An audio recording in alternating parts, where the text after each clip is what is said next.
Tito nunca salió de la hacienda. Es completamente cierto. Yo no sé, porque Doris era muy secreta. A lo mejor sí lo sabía y por eso no la quería hacer. Y como yo le toqué el tema de la trascendencia sin saberlo, a lo mejor le toqué algo muy profundo y le toqué la tecla que le tenía que tocar y bueno, imagínate.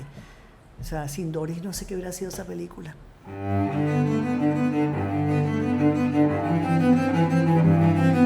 Voces del cine venezolano, una mirada crítica y reflexiva hacia el pasado de nuestro cine y un legado para las generaciones futuras en las voces de sus propios autores y protagonistas. Voces del cine venezolano está patrocinada por el Centro Nacional Autónomo de Cinematografía, CENAC, y Producciones Omar Mesones para Zona Cine Caracas. Y para el episodio de hoy contamos con la participación de nuestra invitada especial, Fina Torres.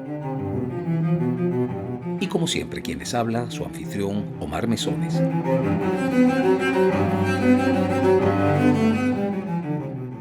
Bienvenidos todos al episodio número 39 de Voces del Cine Venezolano, con el cual estamos abriendo nuestra cuarta temporada. Para el día de hoy nos acompaña Fina Torres, una de las cineastas venezolanas con mayor reconocimiento dentro y fuera del país. Directora de películas como Oriana, Habana Eva y Lisa en septiembre, Fina Torres ha sido galardonada con la Cámara de Oro del Festival de Cannes en la sección oficial de Una cierta mirada, así como con el Catalina de Oro a la mejor película en el Festival Internacional de Cine de Cartagena. Fina, bienvenida a nuestro programa. Hola Omar, ¿cómo estás? Bueno, muy contento de verdad de tenerte acá, Fina, con nosotros. Y bueno, como es costumbre en nuestro seriado, te vamos a pedir que comiences tu relato sobre tu vida, hablándonos un poco de tu infancia. ¿Cómo fue la infancia de Fina Torres? Fíjate que mientras más pasa el tiempo y mientras más entramos en esta modernidad loca del siglo XXI, más me parece bucólica mi infancia. Será por contraste. Yo tuve una infancia, yo nací en el 51 y toda mi infancia transcurrió en los años 50. Y bueno, era otro mundo, otro país, otro todo, ¿no? Mis recuerdos así como que me vienen más rápidamente en imágenes son ninguna casa tenía paredes. Los jardincitos daban al exterior sin ningún tipo de pared. O sea, la calle no estaba separada de la casa por un muro. Y nosotros jugábamos en las calles, nosotros llegábamos del colegio a las 3:30, 4, dejábamos los bultos y nos salíamos corriendo a jugar en la calle con los vecinitos. Entonces las calles eran como nuestro jardín de infancia, cosa que hoy en día en ningún país del mundo creo yo que puede existir algo así. Entonces eso le da una infancia con unos niños bastante libres, ¿no? Una niñez muy libre, menos miedo al que te roben, que te violen, que te rapten, menos violencia. Bueno, en los años 50.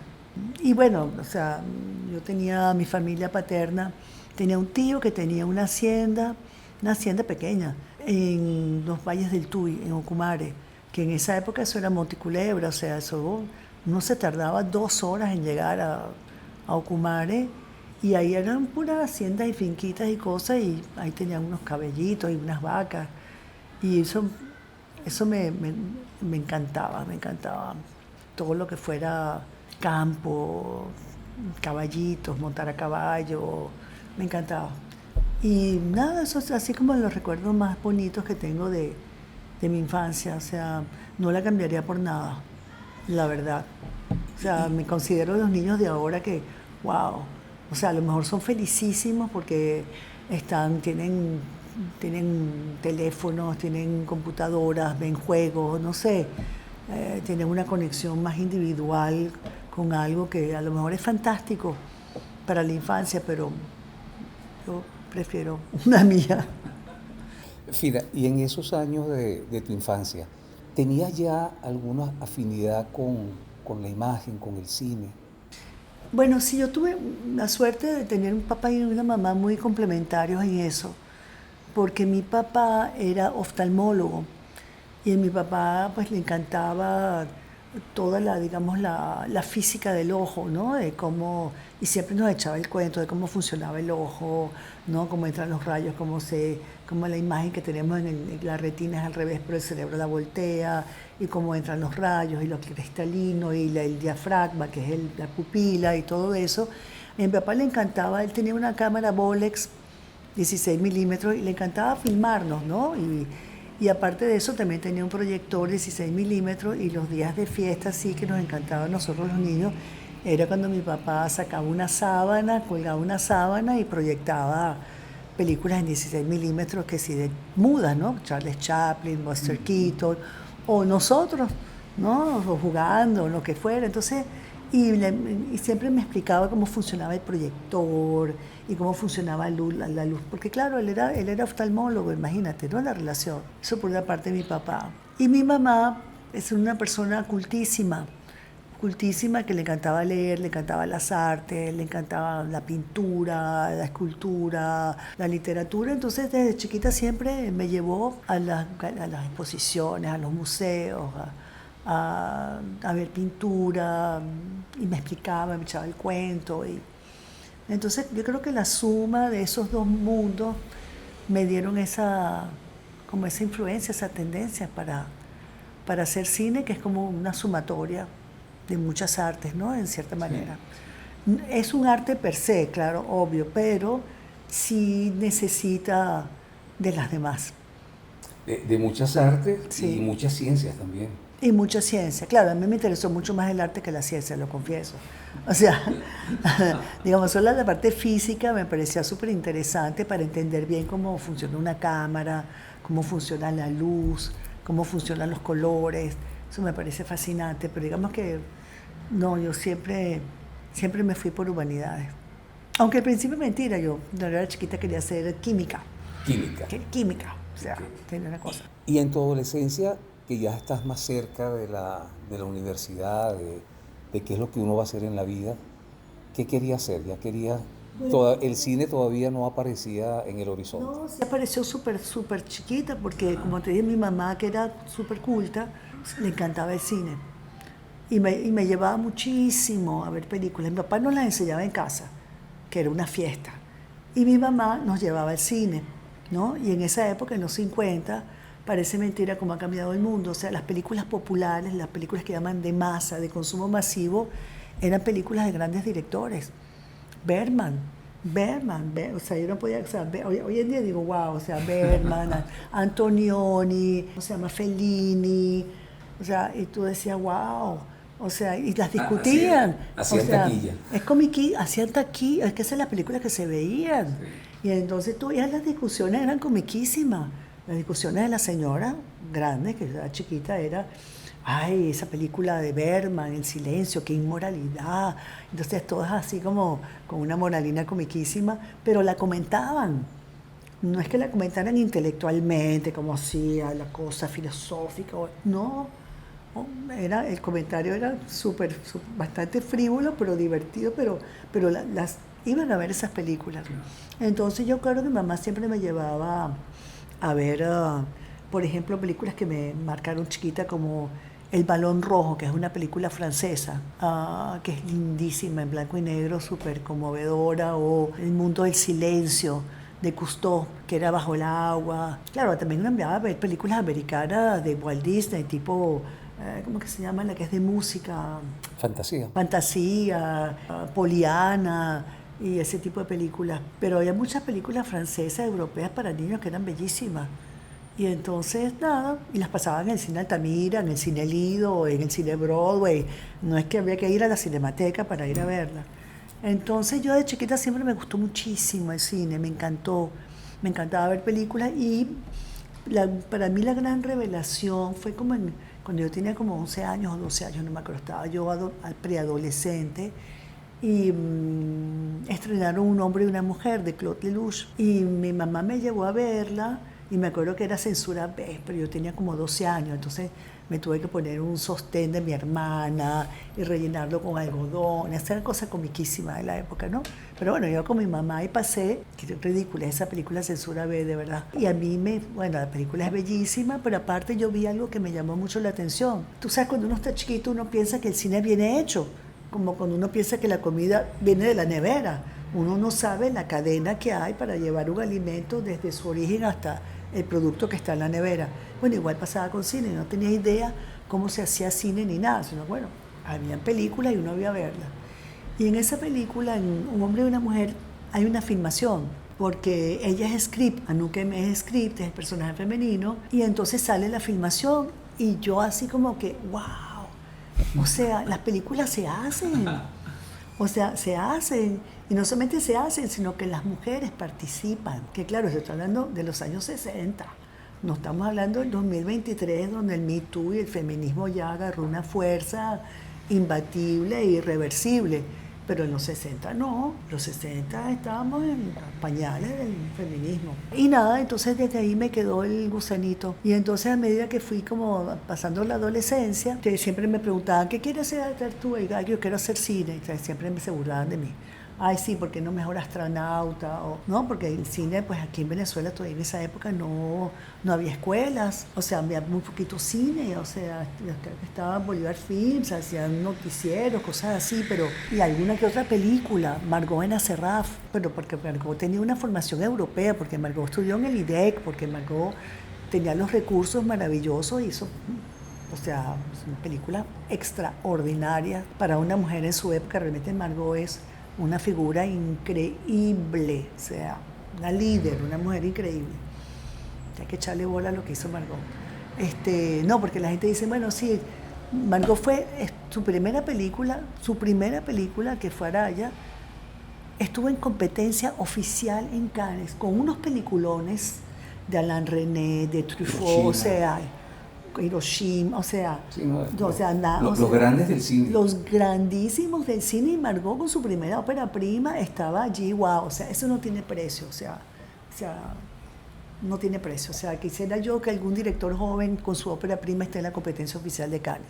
Pero bueno, o sea, volviendo al tema, entonces yo siempre me decían, y yo siempre decía, yo quiero hacer cine, se burlaban de mí, y yo así como un cuchillito de palo, y a veces empecé a averiguar cuando tenía como 14 años, 15 años, empecé a averiguar dónde se estudiaba cine, y por supuesto mi familia materna es muy francófila, porque mi abuelo era corso y mi abuela también. Entonces, y mi mamá y toda su familia, pues ellos nacieron en Río Caribe y en Carupa, no son de ahí, y pues en esa época de mi mamá, o sea, el contacto era con Francia. Mi abuelo era comerciante y el comercio que él hacía en esa época era con Francia. Los barcos llegaban de Francia a Carúpano, y entonces el comercio era cacao, café, y traían cosas de Francia, que si no sé, manteles, bueno, accesorios, cosas, no sé. La verdad es que no estoy muy informada de eso, pero sé que tanto mi abuelita, la mamá de mi mamá, como mi mamá eran francófilas, pero empedernidas. O sea, su adoración era Francia, Francia era lo máximo, París era lo máximo, la cultura francesa era lo máximo. O sea, mi abuela hablaba francés perfecto, mi abuelo también, pero no lo hablaba porque él era corso y tenía un carácter atravesado, entonces no lo quería hablar, ni corso tampoco. Y mi mamá hablaba francés perfecto. O sea, entonces yo fui muy, muy marcada por la cultura francesa de chiquita por mi mamá, mucho, mi abuela. Y entonces yo me averigüé que había una escuela de cine en Francia, que se llama el IDEC, que ya no se llama así, ahora se llama FEMIS, que era la mejor escuela que había en el mundo, y que que había salido allí toda esta gente, una cantidad de directores famosos, entre ellas Margot, que fue la pionera venezolana allí. Y entonces, bueno, nada, yo desde que tenía como 15 años y entonces me acuerdo que yo fui a la Embajada de Francia, como a los 16, a averiguar, ¿no?, sobre el IDEC. Y el attaché cultural me dijo, ni se moleste, que solamente entran 24 alumnos por año, de los cuales solo entran 4 extranjeros, eso es imposible, y aplica mucha gente, y yo, ¿no? Esas cosas de chiquita cuando uno está como obsesionado. Y bueno, entonces claro, como en Venezuela en esa época, cuando yo tenía pues toda mi adolescencia hasta que entré en la universidad. No había escuela de cine, pues yo agarré todas las carreras que tenían algo que ver con cine. Entonces primero entré en la Neumann, en el Instituto de Diseño, porque ellos tenían cine, pero imagen por imagen de animación. Y bueno, y la cosa visual, pues claro que es importantísima en cine. Entonces estuve un año en la Neumann y luego me pasé a comunicación social, pero la central estaba cerrada por Caldera y entonces, bueno, me tuve que meter en la Católica, que hoy en día es una maravilla, pero en aquella época todavía no era tan buena como era ahorita. Pero bueno, ahí ya había audiovisual, ya había... Entonces me metí allí. 2 años estudié en la Católica y después ahí me fui porque yo trabajaba allá. Yo empecé a trabajar súper joven en fotografía. Yo empecé a los 17, me compré una cámara. Yo reuní unos reales que me habían regalado y que me compré una moto, que me encantaba hacer motocross. Y también tenía una motico que era una Kawasaki. Y entonces cuando me entró la fiebre de la fotografía, que fue como a los 17, vendí la moto y con ese dinero me compré una cámara Nikon negra, que estaba usada, la compré por el periódico y con 3 lentes que tenía la cámara y bueno, con API empecé a trabajar como loca. Tenía mi laboratorio en la casa, Okay. ¿Y cómo entras en el IDEC? Todo, fíjate que es una cosa, es súper interesante y súper, o sea, yo no lo hice con conocimiento, lo hice porque era una vocación, pero cuando tú analizas te das cuenta que cuando tú te enfocas en una cosa, no, yo me enfoqué en cine. Entonces, ¿cuáles eran los obstáculos? No había cursos de cine. ¿Qué hice? Me metí en todo lo que tenía que ver con cine. Y entre esas cosas era fotografía. Obviamente, la fotografía está profundamente ligada al cine. Entonces, yo aprendí fotografía porque mi objetivo final era el cine. La fotografía me llevó a ser fotoreportera, ¿no? A empezar a trabajar en el Nacional, pero para ganarme la vida y para reunir dinero y esa cosa. De esa conocí a Soledad Mendoza, que me presentó a Plinio. Plinio vio mi trabajo y le encantó y me contrató. Me volví la fotógrafa de Plinio. Plinio era periodista, un periodista brillante. Plinio me enseñó prácticamente el 80% de lo que me formó a mí como cineasta. Fíjate qué interesante, por el periodismo, ¿no? Fue un gran maestro. Entonces yo con Plinio hice una cantidad de reportajes súper interesantes. Yo tenía apenas 19 años. Entonces a mí me tocó, por ejemplo, el caso Vegas, que cubrimos con Plinio, fotos de todos los personajes, además me enseñó a hacer entrevistas, porque como era su asistente, fotógrafa y asistente, él siempre cuando va, por ejemplo, a entrevistar a un personaje, él mandaba a su asistente a los personajes alrededor con una lista de preguntas para tener de su entourage, de su contexto, toda la información posible, no solamente una información bibliográfica, sino una información de experiencia, de gente viva, ¿no? Entonces, claro, cuando yo apliqué al IDEC, ¿qué hice yo? O sea, yo apliqué con una historia, te pedían una historia personal, que hicieras como un guioncito, y ese guión lo argumentaras con material de imagen y todo, y las imágenes que tenía yo eran mías. Entonces yo hice un guión que eran 2 personajes, 2 hermanas, estábamos en plenos años 70, entonces una era hippie, o sea, las 2 tomaban el camino de la rebelión, digamos, de la revuelta, y entonces una se veía por el camino hippie, ¿no? De las drogas, el peace and love, la cosa, ese movimiento que hubo, que era americano, que nosotros lo que hicimos fue copiarnos algo que no tenía nada que ver con nosotros, no importa, era el movimiento mundial contra la burguesía, contra lo establecido, contra el establishment y todo, y el otro personaje se iba por la política, por la guerrilla y todo. Entonces yo tenía muchísimo material de todas las entrevistas que yo había hecho con Plinio y todo, y así lo argumenté y así le puse todo el soporte visual, y así fui, me escogieron, y así entré. ¿Cómo regresas a Venezuela? Cuando yo me gradué del IDEC, yo hice un corto que se llamaba Un largo viaje. Hice el guión y luego lo filmamos en blanco y negro, y estuve en un festival y todo. Pero bueno, pero una amiga mía, la esposa de Plinio Mendoza, Marvel Moreno, una famosa escritora colombiana, yo me hice muy amiga de Marvel cuando llegué a París. Ellos estaban divorciados, pero pues Plinio tenía 2 hijas con Marvel y pues, por supuesto tenía una muy buena relación con su ex esposa. La conocí, nos hicimos súper amigas y Marvel escribió un cuento que se llamaba Oriana Teoriana. Y ese cuento Marvel, o sea, cuando ella lo escribió en la casa de su marido francés, que tenía una casa en la Bretaña, y nosotros nos fuimos con sus 2 hijas, y Marvel nos fuimos a la Bretaña, estuvimos como una semana allí, y ahí se le ocurrió ese cuento a Marvel, porque esa casa de familia, que era viejísima, y Marvel decidió que tenía fantasmas. Y entonces había ruidos y había cosas y no sé qué, y se le ocurrió el cuento de Oriana. Y lo escribió allí. Y entonces ella me lo regaló. Porque yo estuve a punto de hacer el corto de final de año del IDEC con ese cuento. Pero me decía, yo no tengo medios para irme a la Bretaña, imagínate, un estudiante, ¿cómo voy yo a llamar un equipo para Bretaña a hacer esta película en esa casa? Además, este tema es totalmente latinoamericano. Esto ni que le ponga una faldita francesa, no, esto no va para el baile. Entonces lo dejé allí, y cuando después que me gradué del IDEC, no sé cuánto tiempo, se formó Foncine y se abrió los créditos de Foncine. Y entonces a mí me llegó la noticia, pensé, debería hacer un largo con esta idea de corto, debería hacer un largo. Y entonces, bueno, empecé a trabajar en el guión, me sumó a un amigo del IDEC que era jovencito. Mira, yo cuando lo Oriana tenía como 31 años y él tendría como 26, imagínate. Y con él, Antoine Lacomblesse, y yo hicimos el guión de Oriana, no me preguntes cómo. O sea, yo todavía me asombro porque realmente, pero trabajamos muchísimo, trabajamos como un año.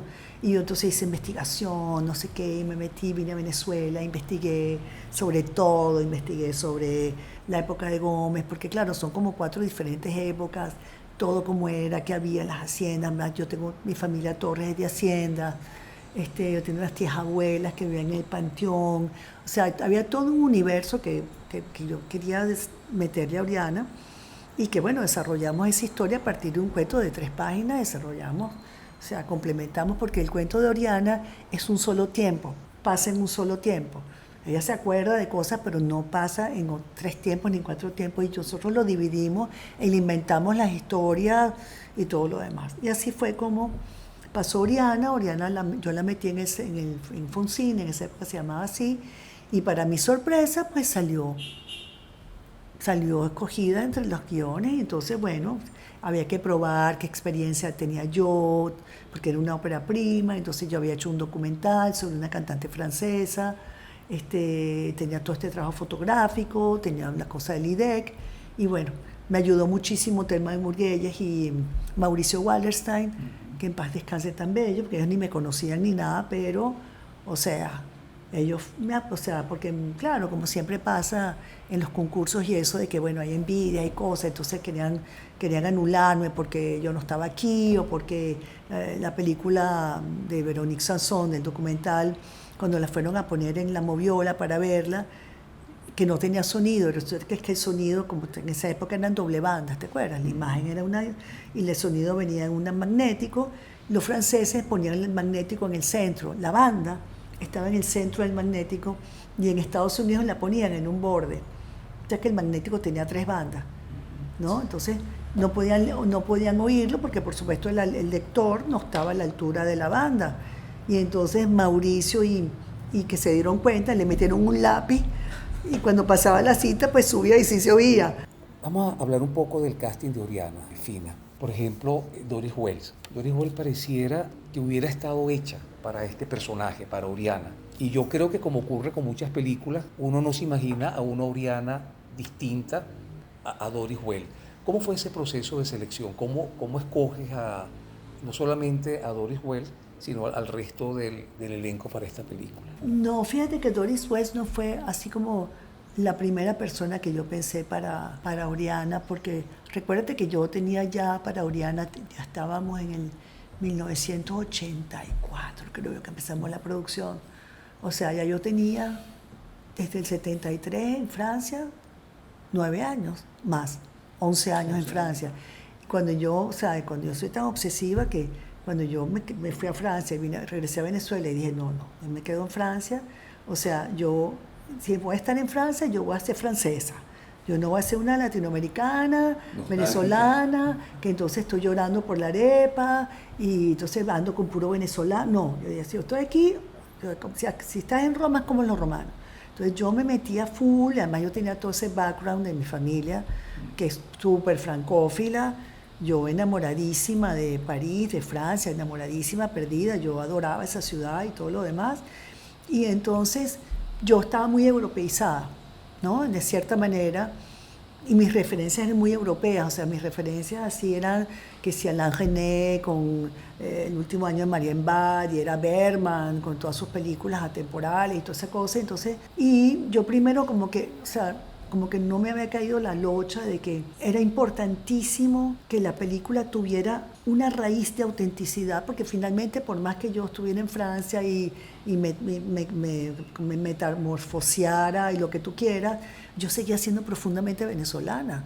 O sea, claro, yo nací aquí, yo me crié aquí, entonces digo, pues con vaca, caballo, con mi papá, que era una familia súper venezolana de Coro. Imagínate, mi abuelo era Gumercindo Torres, que fue ministro cuando Gómez, o sea, de esas cosas, esa familia venezolana así de tradición súper fuerte, súper arraigada. Por más que mi mamá fuera francófila y mis abuelos fueran corsos, pero mi amor, o sea, mi mamá viene de Río Caribe, o sea, mi mamá nació y creció hasta los 14 años en Río Caribe, o sea. Y entonces, no, yo fue cuando vine a Venezuela y me empecé a preparar y empecé a hacer el casting, que dije, yo tengo que conseguir una actriz venezolana para... Claro, yo me fui de aquí cuando tenía 19 años, por supuesto que estaba al corriente de las telenovelas.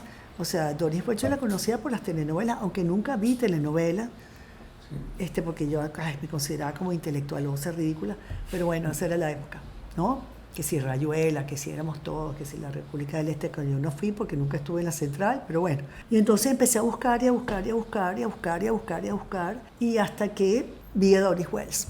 Y entonces fue muy interesante mi relación con Doris, porque Doris leyó el guión y le gustó mucho, me dijo que sí, perfecto, chévere, ya tengo a Doris, ¿no? Y luego, cuando yo tenía ya el resto del casting, Doris me llama un día y me dice, tengo que hablar contigo. Y yo, ya cuando te tengo que hablar contigo, te dice, ay, mamacita linda, ¿qué va a hacer? Y entonces me dice, bueno, mira, Fina, se me acaba de morir mi marido, a quien yo amaba y idolatraba, que es William Rísquez, y yo decidí que no voy a hacer la película. No estoy en capacidad, no estoy en estado, y yo no sé qué me entró a mí. Y yo, no sé, me dio una inspiración y le eché un discurso a Doris, un discurso inflamado, así de... Doris, tú no puedes hacer eso, es que ni siquiera es por ti ni por mí. Yo no sé de dónde se cayó eso. Esta película va a tener una trascendencia, esta película es súper importante, piensa en la trascendencia, piensa en lo que le debemos al país, piensa que, o sea, lo que te está pasando con William es perfecto para el personaje, porque esa mujer está de luto, esa mujer está encerrada en esa casa, o sea, esa mujer tiene eso yo te pido por favor que lo pienses. Piensa en que no se trata de ti, de mí, se trata de algo que está mucho más allá. Por favor, tenme fe. Se quedó así y como a los 2 días me llamó y me dijo, sí, la voy a hacer. Y fíjate qué interesante, que hizo la película y al poco tiempo se murió, tenía cáncer, sí, y nadie lo sabía. Sí. Y esa película le hizo enferma. Yo sí lloré a Doris cuando se murió, por Dios. Pero bueno, porque nunca supe, nunca nos enteramos. Ni ella siquiera lo sabía. Yo no sé, porque Doris era muy secreta. A lo mejor sí lo sabía y por eso no la quería hacer. Y como yo le toqué el tema de la trascendencia sin saberlo, a lo mejor le toqué algo muy profundo y le toqué la tecla que le tenía que tocar y bueno, imagínate. O sea, sin Doris no sé qué hubiera sido esa película. Indudablemente que Oriana es una de las grandes películas venezolanas, marcó un estilo, sobre todo marcó una diferencia con el cine que se venía haciendo en esa época, que era un cine muy político y muy de carácter social. Sin embargo, yo creo que Oriana es también una película que encierra mucha violencia. Claro. El patricidio, el incesto. Hay mucha violencia, la violencia del padre con su hijo que lo mata al hijo, encierra a Oriana. O sea, claro que hay mucha violencia, lo que pasa es que, claro, está dentro de, digamos, un estilo diferente. No era un estilo que quería retratar la realidad tal cual era y no era una película que pasaba en digamos, una zona marginal, sino que, bueno, pasaba dentro del contexto de una hacienda donde se mezclaban varias clases sociales, o sea, porque, bueno, estaba Oriana, pero estaba Fidelia, pero estaba también el cuidador, o sea, Era un universo aislado, pero donde se jugaban en un estilo diferente. Yo la verdad es que cuando yo hice Oriana, yo nunca pensé en qué tipo de cine se hace en Venezuela, porque además mis referencias, bueno, siempre mi referencia muy importante fue Margot. Cuando tú ves Araya o ves Reverón, pues es otra cosa, ¿no? O sea, entonces hubo una precursora antes que yo, o sea, fue Margot. Que Margot también hizo un cine que no se repitió más. Entonces yo la verdad es que no pensé eso, yo simplemente pensé en la necesidad de contar esa historia y contarla de esa manera con lo que yo tenía y traía en ese momento, que cuál era mi influencia, mis necesidades.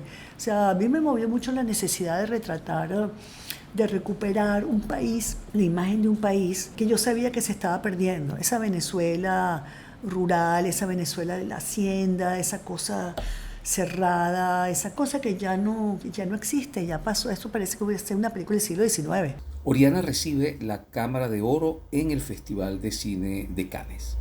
Yo hice Oriana con todo mi amor, con toda mi fuerza, con toda esa fuerza de la juventud, ese convencimiento, ¿sabes? Hay una cosa, un entusiasmo de la juventud que no hay obstáculo que lo aguante, porque te los lleva a todos por delante, o sea, de una manera increíble, ¿no? Esa energía que uno desarrolla pero yo nunca me imaginé que iba a ganarme la Cámara de Oro ni nada, o sea, me encantaba. Claro que se la conocía, claro que sabía que existía, pero no era así como que, sino que nada. Entonces para mí fue como digamos que fue una gran sorpresa ver la respuesta que había tenido ese esfuerzo de 2 o 3 años, de esa exigencia. O sea, fue un trabajo muy exigente porque yo era obsesiva, o sea, como me había formado, como te dije antes, con toda la escuela francesa, era muy obsesiva, muy rigurosa, muy ambiciosa, los detalles, todo, tenía una razón de ser, era una cosa así súper, ¿no? Entonces, pero nunca me imaginé que iba a ser esa respuesta. Y claro, cuando la seleccionan en el Festival de Cannes, pues para mí fue, o sea, una gran sorpresa, pero de ahí cuando me llamaron a que me quedara en el festival para la premiación porque me había ganado la Cámara de Oro, bueno, o sea, fue una cosa, fue muy fuerte. O sea, para una persona que hace su primera película, ¿sabes? Claro, con todos los esfuerzos y todo lo que tú quieras, pero igual, o sea, es como pasar de allí a Cannes, a un premio, estar en la premiación y todo lo demás. A mí me dio el premio me lo dio el director que yo adoro, el director nada menos y nada más que des Enfants du Paradis. Y entonces, claro, ¿qué pasa? Que tú te ganas eso, ¿verdad? Y te ganas otra cantidad de premios y festivales, y Nueva York, y para acá, y para allá, y te llaman, y Tokio, y te invitan por todas partes. Y entonces tú entras en un mundo que tú ni te imaginaste, ¿no? Y claro, entonces, y en tu país además la película, el público la quiere. O sea, tuvo muchísimas, fue un éxito de taquilla, le ganó a Rambo. O sea, los Ulibi estaban fascinados porque los Ulibi cuando la vieron dijeron, nadie va a venir a ver esta película, Fina, porque es lenta, porque es una película de atmósfera, porque es una película...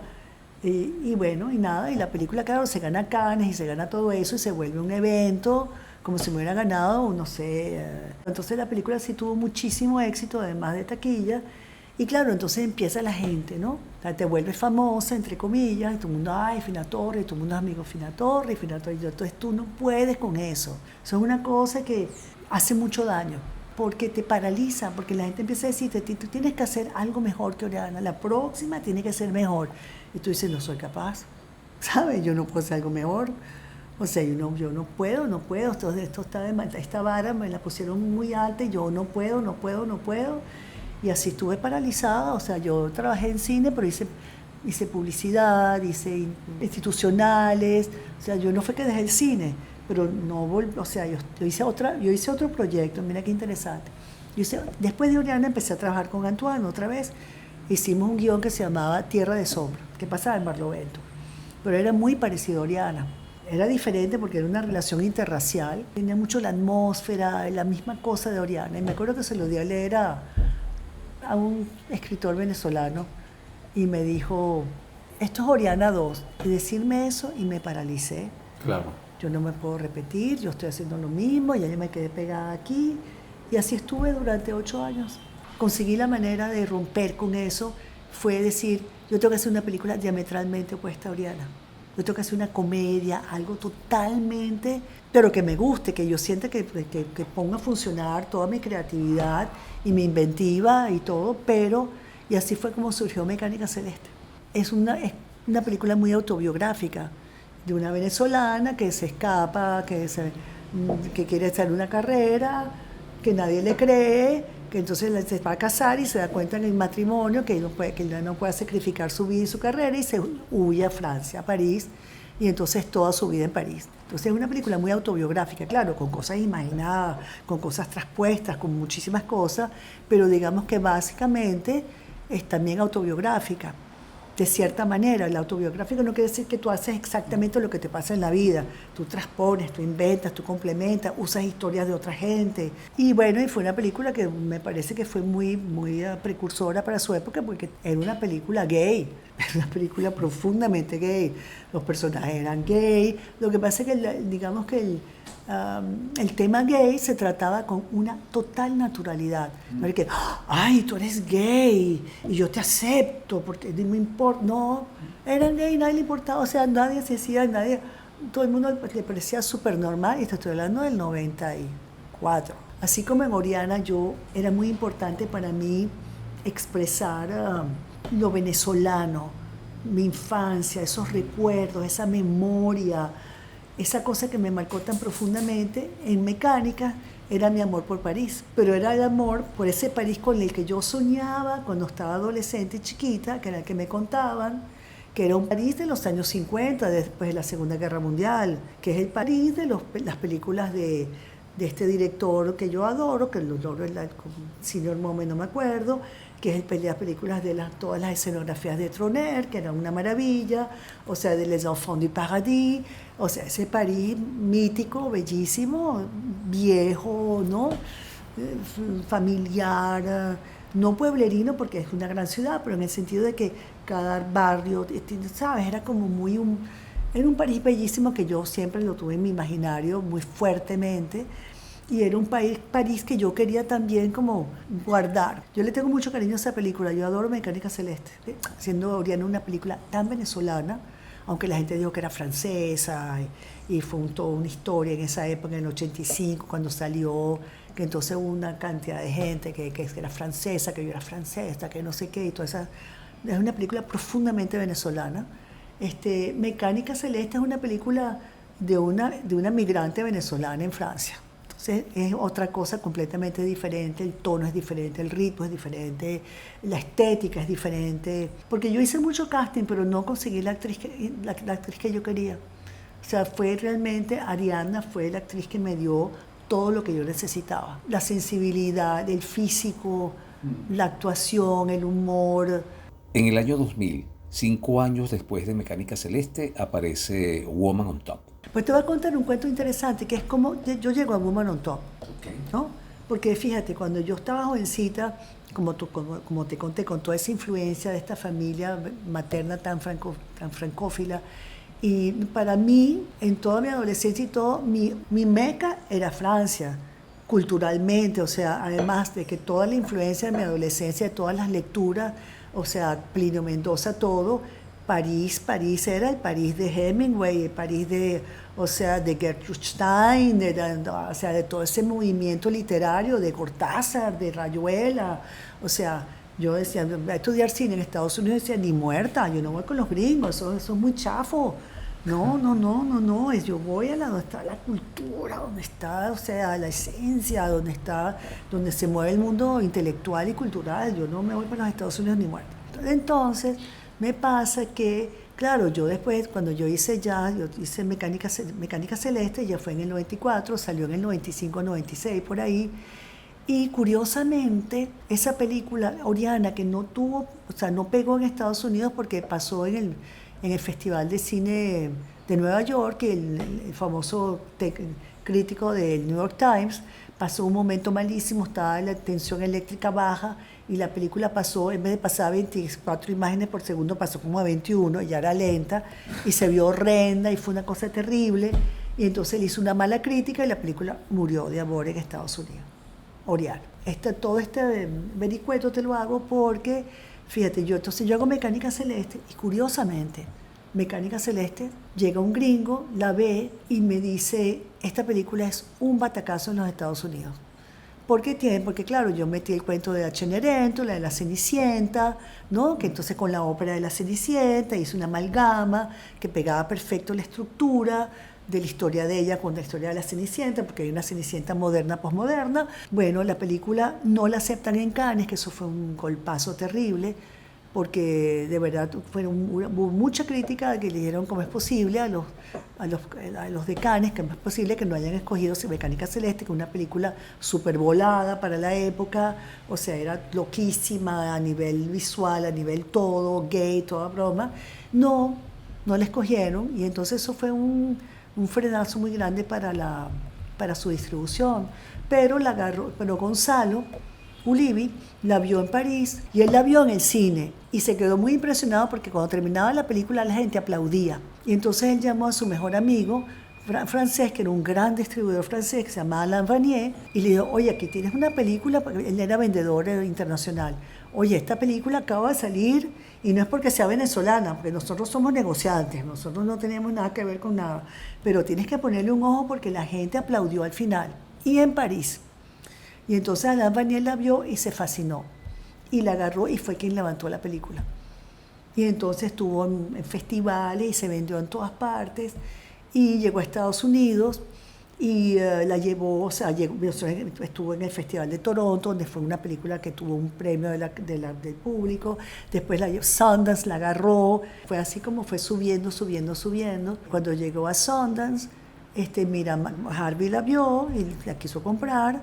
Y se metió a October Films y empezaron a pelearse por la película. Y ganó October Films porque pues, daba más dinero, o sea, pagaba mejor.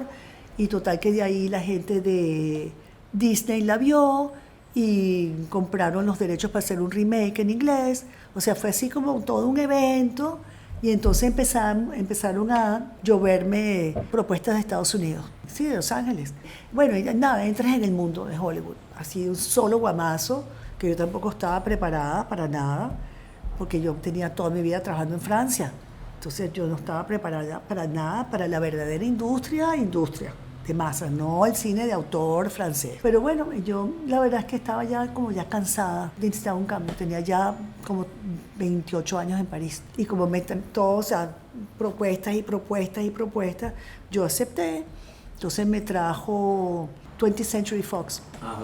Me trajo porque me propusieron un proyecto, entonces me trajeron, estuve como 2 meses en Los Ángeles trabajando en el proyecto. Después me volví otra vez porque me trajo otra compañía que era la segunda esposa de Cameron, que trabajaba con Columbia Pictures, ella se llamaba Lauren, y para otro proyecto, o sea, y entonces me empezaron a llevar proyectos, entonces te pagan el desarrollo, ¿no? Entonces este proyecto, y a mí me gustó Los Ángeles, y me gustó la forma de trabajar de los gringos. O sea, tuve mucha suerte porque entonces ellos me habían propuesto Woman on Top y yo la había rechazado porque no quería hacer comedia. Yo no quería que me metieran en esa línea y dije que no. Entonces desarrollé una película que se llamaba Love in the Attic, no sé qué, ya no me acuerdo. Ellos se la entregaron a otra directora y la otra directora después la dejó y entonces me volvieron a llamar. No, que por favor, que queremos que tú la hagas, que no sé qué, que te damos libertad absoluta para que tú transformes el guión y tarará. Y yo dije, bueno, entonces pensé, why not? ¿Por qué no? Así conozco bien cómo funciona la industria, ¿no? Me meto y hago una película, bueno, aunque sea un guión y sea una comedia romántica y todo eso, no importa, es un ejercicio de estilo. Es mejor seguirme ejercitando, no voy a volver a repetir lo que me pasó entre Oriana y Mecánica Celeste, de no hacer películas en tanto tiempo. Y entonces acepté. Y entonces, bueno, tuve la suerte de tener un productor, me pusieron un productor que yo idolatré, que se llama Alan Poole, que era un judío neoyorquino divino, gay, maravilloso, inteligentísimo y súper preparado y muy agradable para trabajar. Y entonces entre los dos modificamos, hicimos el guión, lo otro modificamos, y bueno, y todo. Entonces era divino, o sea, yo vivía en Venice, o sea, me dieron mi carro, me pagaban súper bien, iba a los estudios, me pareció un sueño ver todos los estudios donde habían filmado toda la historia del cine de Hollywood, o sea, me trataban buenísimo, o sea, diferentísima el cine de autor, donde estás todo el tiempo pariendo, sufriendo, que no te alcanza la plata, que tienes que tocar 800.000 puertas, pedir 800.000 favores, o sea, de pronto así como de pasar de ahí a casi viajar con las maletas en los aviones, entonces ya pasas a viajar en primera clase, te traen, o sea, y tú, wow, ay, por fin como que llegué, ay, qué maravilla, ¿no? O sea, te encandilas un poco, la verdad, porque es totalmente diferente. Pero claro, estás en la cresta de la ola. Entonces, y el problema en Hollywood es que tú puedes pasar de la cresta al fondo en un abrir y cerrar de ojos.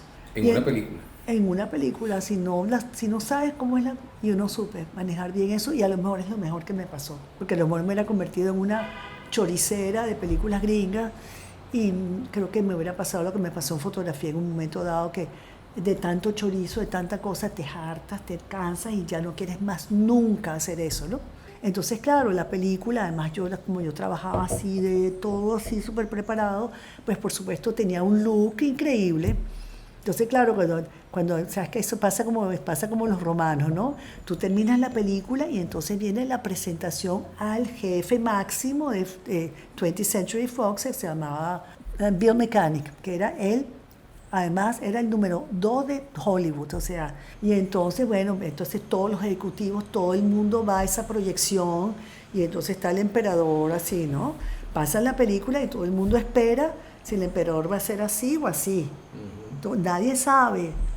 Y entonces todo el mundo termina la película, todo el mundo aterrorizado, y entonces el tipo se para, se voltea donde estoy yo, camina y me abraza. Y me dice, no sé cómo hiciste esto. Y le dice a sus ejecutivos, yo no sé cómo van a hacer, pero esta película me la ponen y me la ponen bien arriba. Entonces, claro, lo que pasa es que entonces el marketing a mí me parece que fue horrendo. Porque tú no puedes vender una película por más de lo que la película es. Ni no puedes vender con algo que la película no tiene. Y yo creo que eso fue un error grave de sacarle unos 800.000 copias el primer día con... Penélope era una total desconocida en Estados Unidos en ese momento. No había hecho todas las películas que hizo después. Y entonces, claro, y yo tenía varios contratos que me habían ofrecido antes de que la película saliera. Y la gente me decía, entonces yo cometí errores, que me cambié de agente. Entonces el agente nuevo me decía que no firmara eso, que yo tenía que firmar contratos mucho más importantes. Y total fue que le rechacé una película a Harvey, le rechacé una película a Columbia, porque tenía la influencia de esto, y ¡pum! Y qué pasa, que cuando sale la película no tuvo la taquilla que esperaban. Y así como estás aquí, al día siguiente, como un cuento de hadas, como la Cenicienta, todo desaparece. Y te encuentras como que, ¿y qué pasó? ¿No? Y los contratos, ¿y qué pasó? ¿Y qué pasó? Y dije, ay, no. Entonces yo dije, bueno, ¿qué hago? Me quedo. Dije, bueno, déjame trabajar en películas, ¿cómo se llama? Independientes. Pero en Estados Unidos es súper difícil hacer cine independiente porque no existen fondos. O sea, no es como en Europa que hay 800.000 fondos y las televisiones participan. Y no, en Estados Unidos es súper como un dinero privado, es súper complicado. Entonces, total que dije, ya me cansé, y entonces decidí hacer Habana Eva. Habana Eva. Esa es una coproducción con Cuba. Es una coproducción muy más complicada, pero es una coproducción que era Francia, que participó poquísimo, pero empezó en Francia. Venezuela, Ibermedia y Cuba, porque filmamos en Cuba. Toda la película está filmada en Cuba, salvo una escena, un día de filmación aquí en Venezuela. ¿Tu película Habana Eva cómo nace? Fíjate, cuando estrenamos Oriana fue al Festival de La Habana. Yo nunca había ido a La Habana. Y aparte yo pertenecía a esa tendencia de la izquierda de la época, que era la izquierda que digamos que rompió con Fidel después del caso Padilla, por considerarlo, bueno, totalmente estalinista y todo eso. Entonces era una izquierda que era como, no era pro Cuba, pero era izquierda, pero no era pro Cuba. Entonces Cuba era como el país estalinista donde, pues, no, etcétera. No entro en detalle. Pero bueno, entonces me invitan al Festival de La Habana con Oriana y yo fui. Pero cuando ya entré y me empecé a caminar por La Habana, yo era muy rebelde, siempre fui, entonces yo me salía de los grupos y me iba sola y rompía con todos los protocolos y me regañaban, pero no importaba y bueno. Pero bueno, total fue que de todas maneras yo tuve, o sea, un shock muy fuerte cuando vi La Habana, porque La Habana me recordó a mi Caracas de infancia. Caminaba por el Vedado y yo me sentía flashback. O sea, y yo siempre he tenido mucha nostalgia de mi infancia, de la Caracas de mi infancia, una nostalgia infinita. Y entonces, claro, yo, o sea, digo, oye, yo algún día tengo que filmar una película aquí. Yo tengo que filmar una película aquí, yo tengo que filmar una película mía, de mi infancia, pero aquí en La Habana. Y me quedó esa cosa, esa obsesión de que yo tengo que filmar una película en La Habana, tengo que filmar una película en La Habana. O sea, haciendo caso omiso de que es Cuba, de todo lo demás. Y bueno, y entonces, bueno, fuimos ese año y el año siguiente me invitaron otra vez al festival, pero como jurado. Ese jurado era maravilloso. Estaba Jorge Amado, el presidente del jurado, échale bola. O sea, solamente Jorge Amado, presidente, su esposa maravillosa.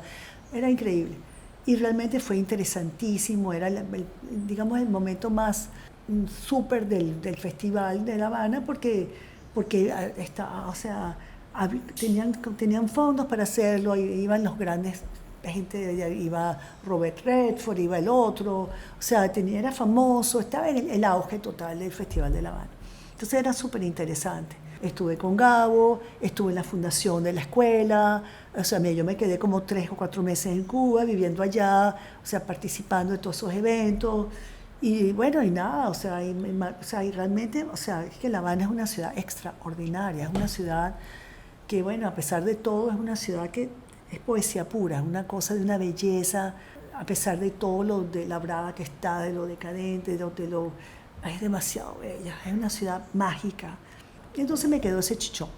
Y pasó que después de que te conté de Woman on Top, me contactan unos franceses que yo conocí y me dicen, mira, tenemos este guión que es de un cubano que vive aquí, pero él trató de montarlo y no pudo montarlo y no sé si te interesa. Entonces resulta que los franceses me mandan este guión que se llamaba Habanas. Y bueno, entonces me encantó el final. Y este final me encanta y es la posibilidad de filmar en La Habana. Y bueno, nada, entonces llamo a un amigo mío, Arturo, que es un gran cineasta cubano, y le digo, Arturito, recomiéndame por favor un guionista. Y me dice, bueno, llama Julio, no sé qué, llama a Julio, Julio, claro, Julio Carrillo. Y entonces yo le digo, bueno, me voy a Cuba, y pasé, no sé, creo que 2 meses trabajando con él, modificando el guión, y lo retrabajamos completamente, cambiamos los personajes, lo volvimos comedia, era un drama y todo lo demás. Y entonces, primero así, y luego llamé a Arturo, y Arturo, por favor, vamos a darle una pulida contigo porque él es voladísimo. Él inventó Las Viejas Verdes, todo eso es de él. Bueno, entonces para montar esa producción fue vuelto otra vez al cine de autor. Vaina para acá, para allá, entonces el SENAC no nos dio, pero entonces la Villa del Cine sí, estaba empezando la Villa del Cine, entonces hicimos una coproducción con Delfina Catalá, y así montamos con el ICAI, y logramos filmar la película en Cuba. Esto fue otra filmación que yo realmente adoré, a pesar de todas las dificultades extraordinarias que filmar en Cuba, porque bueno, se te echa a perder algo y no hay repuesto. Yo creo que algunos directores en algún momento han caído en la tentación de ser los primeros en ver sus películas y agarrar ellos mismos la cámara. Y tengo entendido que en esta película, en Habana Eva, tú sucumbiste a esta tentación e hiciste gran parte de la cámara de la película. Me da risa cuando dicen eso, porque, o sea, hay muchísimos directores que hacen cámara, ¿no? O sea, Lelouch, por ejemplo, un gran camarógrafo, él hace la cámara de todas sus películas, ¿no? En el caso nuestro, César Bolívar, por ejemplo. Los hermanos Rodríguez. Por ejemplo, pero a ellos como son hombres no les importa, o sea, eso es normal. Pero basta que una mujer le quite una cámara a un hombre para que eso sea... Pero no lo estoy diciendo... No, tú no, pero fui duramente criticada, dígame, eso fue en la Villa del Cine, o sea... Entonces había un fuera de foco, que eso era culpa mía, como si los focos fueran el camarógrafo, o sea, y no la cámara o el foquista, o sea, y aparte, bueno, esa historia del foco fue una cosa insólita. Y eso sí es porque fui mujer, porque si es hombre no me dicen nada. O sea, había un problema, teníamos 2 cámaras, una cámara fue alquilada afuera, y era una cámara, una Sony, que era muy delicada porque con el clima, el back focus, que era ya digital, ya estábamos filmando en digital, se desenfoca, pero no se ve, porque es un back focus, ¿no? Yo me acuerdo que empezamos a filmar, la primera vez que empezamos a filmar, y que yo veo las dos monitores y digo, este monitor está soft, esta imagen está soft. revisen, porque eso está en los cuadernos de la script que anotaba, porque separaba la película. Yo paré 1 hora y media para que revisaran eso. No, que es el monitor. Yo, entonces cambien de monitor. Entonces, cuando cambiaba de monitor, yo lo veía soft en otro monitor. Decía, pero perdóname, lo sigo viendo soft aquí. No, que entonces se llevaba la vaina para el camión y no sé qué, y todos los técnicos de la villa de cine. No, eso está perfecto, eso está perfecto. Todo consta en el rapport del script. Ah, bueno, pues si está perfecto, entonces yo, bueno, estoy yo viendo mal, pero eso ni siquiera yo estaba montada, porque eso teníamos una grúa, era un camarógrafo y no me montaba en la grúa. Y bueno, y así pasó esa cámara durante prácticamente toda la filmación tuvo ese problema, que muchas tomas salían fuera de foco, fuera quien tuviera la cámara. Pero claro, como entonces yo muchas veces le quitaba a uno de los camarógrafos, porque éramos 2 cámaras, filmamos todas 2 cámaras, le quitaba la cámara, para hacerle cuadre, Fina Torres hizo fuera de foco. Me llamó hasta el ministro de Cultura, imagínate de la época, que era eso. Y le dije, perdón, o sea, usted es un arquitecto, tú tienes cultura general, para comenzar, en cine, el que hace la cámara no hace el foco. Eso se llama un foquista. Claro. Y hay un camión donde están revisando lo que se está filmando. O sea, perdón, yo siempre hice cámara, porque acuérdate que yo vengo de la fotografía. Yo soy fotógrafa de nacimiento. O sea, yo empecé a los 17 años, trabajé como fotoperiodista durante como 8 años. Y cuando estuve en el IDEC, yo hacía mucha cámara porque era la mejor camarógrafa del IDEC de mi año. Entonces, a mí toda la gente me venía y me pedía que por favor que hiciera su película como camarógrafa. Entonces tenía muchísima experiencia. Y además, bueno, el ojo ya súper requete formado. Claro, cuando si tengo un fotógrafo como Thierry Arbogast o como Ricardo Aronovich y que hay una sola cámara, por supuesto no le voy a quitar la cámara a Ricardo, porque Ricardo, o sea, no puedo, o sea, me sobrepasa 20.000 veces, pero a veces yo me doy cuenta que yo tengo encuadres que quiero hacer y que me cuesta mucho trabajo explicar o mucho tiempo y que me es mucho más fácil agarrar la cámara y hacerla yo, claro, porque sé dónde quiero empezar y dónde quiero terminar y cómo es el recorrido, ¿entiendes? Entonces es por una cuestión de tiempo más que nada, porque yo prefiero más bien estar con los actores. Lo de Habana Eva, pero yo la verdad es que me la disfruté mucho. Disfruté mucho de los actores también, los actores cubanos maravillosos. La película que más me ha dado trabajo de todas ha sido Liz en septiembre. Fue una película muy difícil, fue una película contra viento y marea, de verdad. O sea, primero, para comenzar, el clima. Todo era filmado en playa y teníamos el fenómeno meteorológico del niño, la niña, el primo, el costal, todo lo feo. Yo quería que fuera soleado, playa, bello, y nunca, o sea, siempre fue nublado. Que hoy en día lo agradezco porque es mucho más bello el digital con nublado que con soles, o sea, hay horas que no puedes filmar y todo. Pero llovió mucho, nos cayeron unas tormentas espantosas, nosotros estábamos en Morrocoy. Y entonces imagínate tú aquel equipo, entonces, salir en la mañana con todo el perolero, la cámara, todo el equipo, las 30, 40 personas, llegar a desembarcar, montar, te cae la lluvia, no, además cambio de luz, porque la luna sale, en la nube se pone gorda, se pone flaca, hay un rayo de sol, o sea, para el récord de luz, no, y era una película coral, o sea, fue sumamente complejo. Y empezamos además, hubo un error de casting al principio, y filmamos 2 semanas y yo tuve que votar a la actriz colombiana, no resultó para nada, y tuve que volver a empezar de cero a filmar otra vez todo lo que ya se había filmado. No, fue duro. Físicamente, psíquicamente, emocionalmente, fue una película muy dura. Tierra adentro. Entiendo que este es tu primer, has hecho otros documentales, pero este es el primer documental largometraje que realiza. Bueno, mira, Tierra adentro sí es un documental. Nosotros empezamos este documental en el 2016. En una época muy compleja venezolana porque políticamente y económicamente estaba en una crisis muy fuerte. Pero nosotros nos quisimos ir por la parte de los productos autóctonos agrícolas venezolanos que eran extraordinarios, que tenían una denominación de origen, ¿no? Como por ejemplo el cacao o el cocuy o el ají margariteño, ¿no? Como tratando de buscar la identidad del país a través de su gastronomía. Entonces, es por lo que empezamos, y claro, empezamos con eso, pero nos dimos cuenta que no era suficiente, que necesitábamos, que tenemos que profundizar mucho más, que Venezuela, que finalmente lo que estábamos haciendo era un retrato muy personal del país, una visión muy personal del país, y que eso necesitaba más profundidad. Sin entrar en críticas políticas, en panfletos ni nada, sino en una pregunta de por qué somos así, por qué es un país tan vertiginoso, por qué pasamos de una cosa a otra tan rápido, por qué, o sea, muchos por qué. Y como ya teníamos todo ese material y seguimos filmando, a través de esos personajes, que son casi todos, digamos, productores o cocineros, ¿no? Gente que trabaja la tierra o que trabaja el ganado o que cocinan, profundizar más sobre cada personaje y su entorno. Entonces, bueno, tenemos personajes en Margarita, tenemos personajes en Chuao, Margarita por el ají margariteño, en Chuao por el cacao, en Paria por el cacao, en Pecaya por el cucuy, en Apure por los quesos de búfala. Es complejo, va a ser complejo, nos está costando un bastante trabajo, digamos, la edición, o sea, el guión para poder realmente todos esos elementos que venimos acumulando desde el 2016, darle una forma coherente, con un arco dramático, y que sea, pues, que tenga la fuerza que yo quisiera que tuviera. Ahora sí, ya para cerrar, me gustaría hacerte algunas preguntas que tienen un tono bastante personal, pero que de alguna manera nos van a permitir conocerte un poco mejor. Como por ejemplo, si estuvieras en una situación en la cual te vieras obligada a escoger un libro, un solo libro, ¿qué libro escogerías?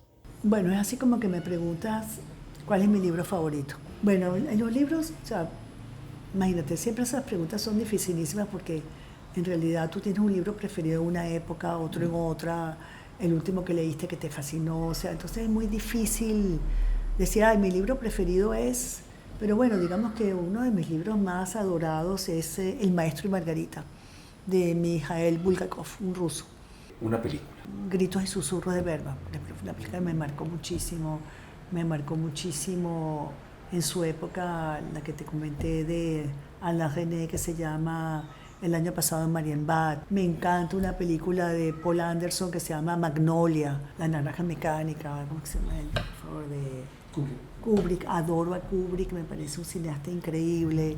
El espejo, una película que me pasé no sé cuánto tiempo llorando de la emoción y de todo. Entonces, ves, muy ecléctico, o sea... ¿Un director de cine? Van igual, imagínate. Bergman, Tarkovsky, Paul Anderson, Tim Burton, Fassbinder, Antonioni, me encanta. Visconti me fascinaba en todo caso. Wes Anderson, me encanta, es súper visual. Un cantante. Amy Winehouse, la adoro. Un personaje de la historia que te hubiera gustado conocer. Me hubiera encantado conocer a Leonardo da Vinci. Y una época en la que te hubiera gustado vivir o pasarte una temporada. Hay dos épocas que me hubiera gustado pasarme una temporada. En la Grecia de Pericles me hubiera encantado. Y en el siglo XVII, en la corte de la reina Elizabeth I, cuando estaban todos estos teatreros, de que estaban Shakespeare, Marlowe, todos ellos, que el teatro era una institución delirante. Ahí me hubiera gustado también. ¿Algo de lo que te arrepientas? Algo de lo que me arrepiento. Me arrepiento quizás de no haber sabido manejar bien la industria americana después de la falla de taquilla de Woman on Top. No la manejé bien. Me agarró desprevenida. No estaba formada, ni me habían avisado, y la gente que trabajaba conmigo, que era mi agente, mi manager, no me prepararon bien para eso. Entonces, sí, eso digo, hubiera preferido que pasara, manejarlo de otra manera. Eso me arrepiento. Algo de lo que te sientas muy orgullosa. Yo creo que me siento bastante orgullosa de mi cine, del trabajo que he hecho en cine, que realmente he sido muy exigente y muy comprometida. Sí, yo creo que eso. Bueno, Fina, muchísimas gracias por habernos acompañado en este primer episodio de la 4ª temporada de Voces del Cine Venezolano y por haber compartido con todos nosotros tantos recuerdos y reflexiones sobre tu vida y tu brillante trayectoria cinematográfica. Nos costó concretar esta reunión, pero al final lo logramos. Gracias, Fina. No, a ti, por favor. Omar, qué placer, por fin pudimos.